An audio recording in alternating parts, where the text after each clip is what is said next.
नमस्कार साथियों, welcome to MCQ series. MCQ series का आज 35वां लेक्चर है, 35th लेक्चर है।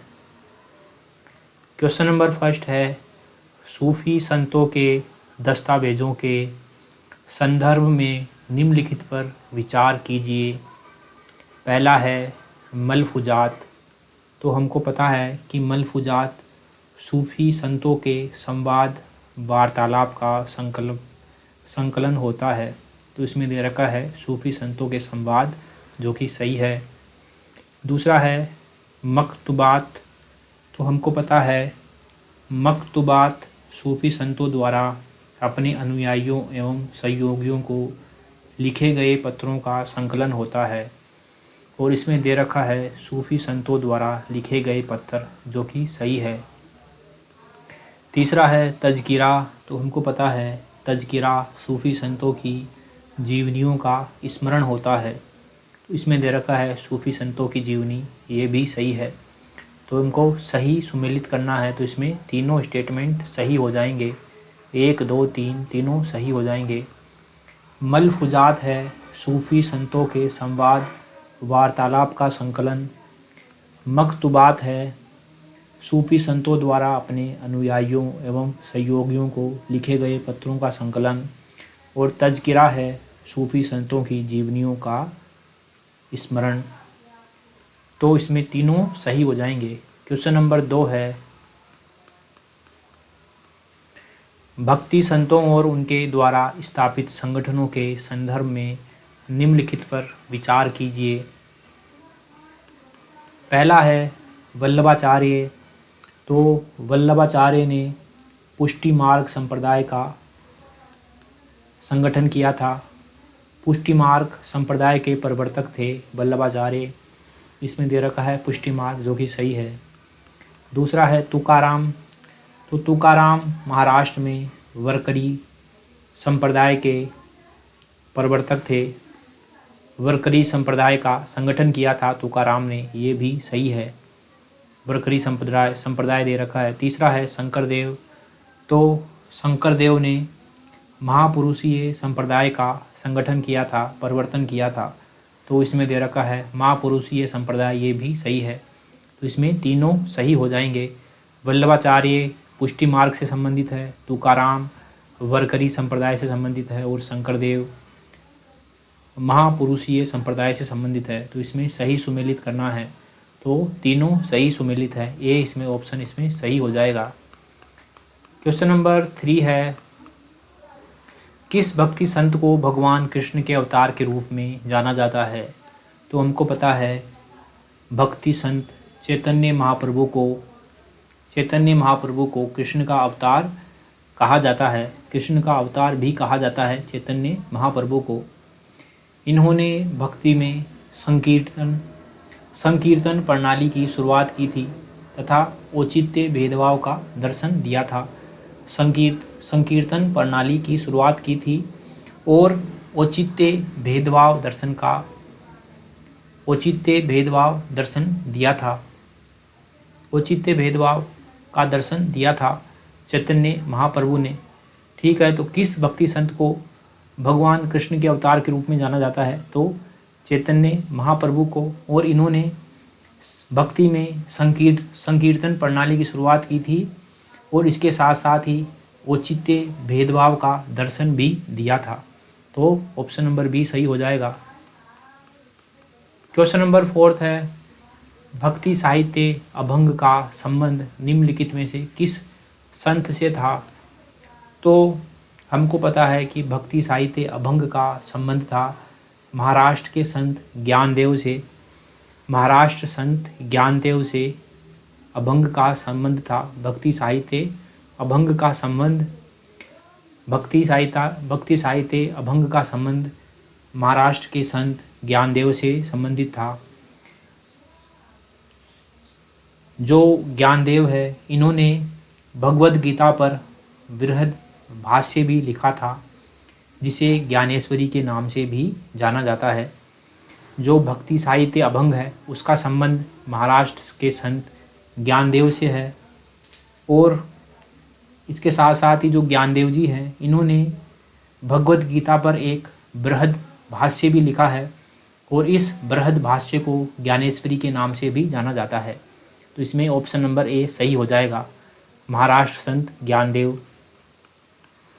क्वेश्चन नंबर 5 है, निम्नलिखित महिला संतों पर विचार कीजिए। उपयुक्त में से कौन से संत शैववाद से तो जुड़ी थी लेकिन वैष्णववाद से नहीं? तो हमको पता है कि अंडाल एक अलवार महिला संत थी। अलवार महिला संत थी अंडाल। दक्षिण भारत के 12 अलवार संतों में एकमात्र महिला संत थी अंडाल। तो ये वैष्णववाद से संबंधित है, ये शैववाद से संबंधित नहीं है। दूसरा है कराईकाल अमैयार, ये नैनार संप्रदाय से जुड़ी हुई थी जो कि शैववाद से संबंधित है। लल्लेश्वरी जिसको लाल देद भी कहते हैं, ये भी शैववाद से जुड़ी हुई महिला संत थी। और महादेवी अक्का, ये भी शैववाद से जुड़ी महिला संत थी। तो हमको शैववाद संत के बारे में पूछा गया है, तो 2, 3 और 4 इसमें सही हो जाएगा। 2, 3 और 4 ऑप्शन बी।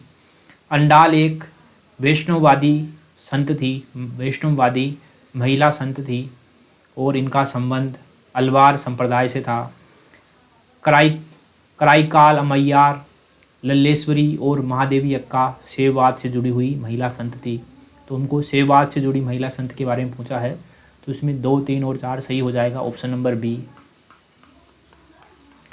क्वेश्चन नंबर 6 है, मध्यकालीन इतिहास में चौक मेला, नरहरि, कान्होपात्रा और सामंत माली का संबंध किससे था? तो चौक मेला, नरहरि, कान्होपात्र और सामंत माली चारों महाराष्ट्र की भक्ति आंदोलन की महिला संत थी। महाराष्ट्र की भक्ति आंदोलन की महिला भक्ति संत थी। ठीक है, तो बी, महाराष्ट्र की भक्ति आंदोलन की महिला भक्ति संत थी चोखा मेला, नरहरि, कान्होपात्रा और सामंत माली। तो इसमें ऑप्शन नंबर बी सही हो जाएगा। क्वेश्चन नंबर 7 है, निम्नलिखित कथनों पर विचार कीजिए। पहला है, गांधी के प्रिय भजन वैष्णव जन तो तेने कहिए की रचना नरसिंह मेहता ने की थी, जो कि सही स्टेटमेंट है। दूसरा है, दादू दयाल अकबर के समकालीन थे और कबीर के भक्त थे। ये भी एकदम सही स्टेटमेंट है। जो दादू दयाल हैं वह अकबर के समकालीन थे और कबीर के भक्त थे। इसमें सही स्टेटमेंट चूज करना है तो दोनों स्टेटमेंट सही हो जाएंगे, दोनों सही है।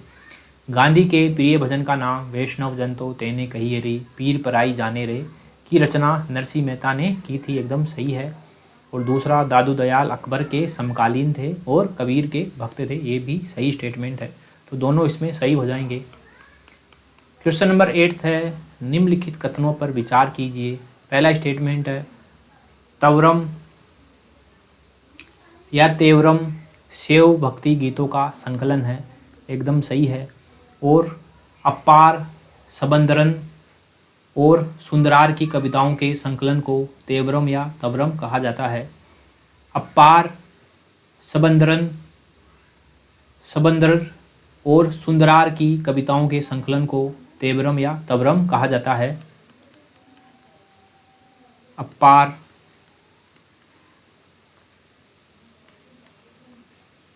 सबंदर, संबंदर और सुंदरार, इन तीनों की कविताओं के संकलन को तवरम या तेवरम कहा जाता है। ये शैव भक्ति गीतों का संकलन होता है, तो ये स्टेटमेंट सही हो जाएगा। दूसरा स्टेटमेंट है, लिंगायत संप्रदाय में मृतक को दफनाया जाता है, एकदम सही स्टेटमेंट है। लिंगायत संप्रदाय में जो भक्त हैं, जो अनुयायी है, लिंगायत संप्रदाय के जो अनुयायी हैं, उनका ऐसा मानना है कि मृत्यु के बाद व्यक्ति शिव में विलीन हो जाता है और वह पुनः लौट कर नहीं आता। उसके साथ साथ ही जो लिंगायत संप्रदाय हैं वह मृतक को जलाते नहीं थे, दफनाते थे, एकदम सही स्टेटमेंट है। तो 1 और 2 दोनों सही है, हमको सही ही चूज करना है, तो दोनों सही है। क्वेश्चन नंबर 9 है, खोज की क्या थी। तो हमको पता है खोज की एक लिपि थी जो लंडा लिपि का एक प्रकार था। लंडा लिपि का एक प्रकार था खोज की। जो ये खोज की लिपि है यह सिंध, गुजरात और पंजाब के व्यापारियों द्वारा संक्षिप्त लेखन हेतु उपयोग में ली जाती थी।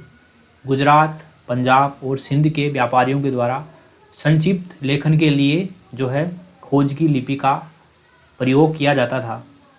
ठीक है, तो ये एक प्रकार की लिपि है। ए ऑप्शन खोज की क्या है, खोज की एक प्रकार की लिपि है। क्वेश्चन नंबर 10 है, निम्नलिखित नैनार भक्ति संतों में से किसे सहस्त्र भक्ति गीतों की रचना करने के कारण तंबीरान तोलन ईश्वर मित्र की उपाधि प्राप्त हुई है। तो सुंदर मूर्ति ने सहस्त्र भक्ति गीतों की रचना की जिसके कारण इनको तंबीरान तोलन की उपाधि दी गई, यानी कि ईश्वर मित्र की उपाधि दी गई। किसको? सुंदर मूर्ति को। ऑप्शन बी, सुंदर मूर्ति को तंबीरान तोलन की उपाधि दी गई क्योंकि इन्होंने सहस्त्र भक्ति गीतों की रचना की थी, इसलिए इनको तंबीरान तोलन की उपाधि दी गई ईश्वर मित्र की।